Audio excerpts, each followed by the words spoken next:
சங்கீதம் 9ஆம் அதிகாரம் 18ஆம் வசனம். எளியவன் என்றென்றைக்கும் மறக்கப்படுவதில்லை. சிறுமைப்பட்டவர்களுடைய நம்பிக்கை ஒருபோதும் கெட்டுப் போவது இல்லை. உன்னத பாட்டு 7ஆம் அதிகாரம் 6ஆம் வசனம்.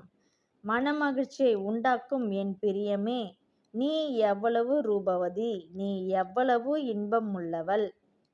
சங்கீதம் 103ஆம் அதிகாரம் 8ஆம் வசனம். கர்த்தர் உருக்கமும் இரக்கமும் நீடிய சாந்தமும் மிகுந்த கிருபையும் உள்ளவர். உன்னத பாட்டு 6ஆம் அதிகாரம் 3ஆம் வசனம் 4ஆம் வசனம். நான் என் நேசருடையவள், என் நேசர் என்னுடையவர். அவர் லீலி புஷ்பங்களுக்குள்ளே மேய்கிறார்.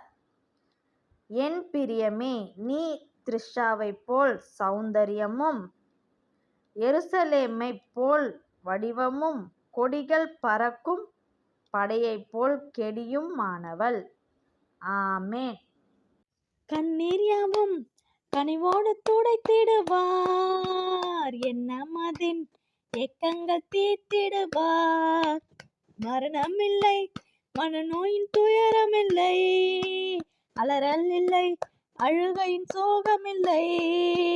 தலைநகரம் எருசலேமே, தலைநகரம் எருசலேமே, தலைநகரம் எருசலேமே, பரலோகம் விட்டிறங்குதே.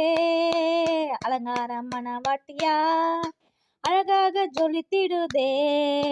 ஆமென் அல்லேலூயா, ஆமென் அல்லேலூயா, ஆமென் அல்லேலூயா, ஆமென் அல்லேலூயா, ஆமென் அல்லேலூயா, ஆமென் அல்லேலூயா, ஆமென் அல்லேலூயா, ஆமென் அல்லேலூயா. எருசலேமே, கோழி தன் குஞ்சுகளை ஏற்றணைக்கும் ஏக்கத்தின் குரல் கேட்டேன். தாய்ப்பறவை துடித்திடும் பாச கண்டேன். தாபரமாய் சிறகினில் தஞ்சமானேன். கனிவான எருசலேமே, கனிவான எருசலேமே, கனிவான எருசலேமே, பரலோகம் விட்டிறங்குதே.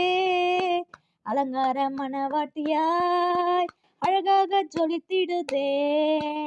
ஆமென் அல்லேலூயா, ஆமென் அல்லேலூயா, ஆமென் அல்லேலூயா, ஆமென் அல்லேலூயா, ஆமென்.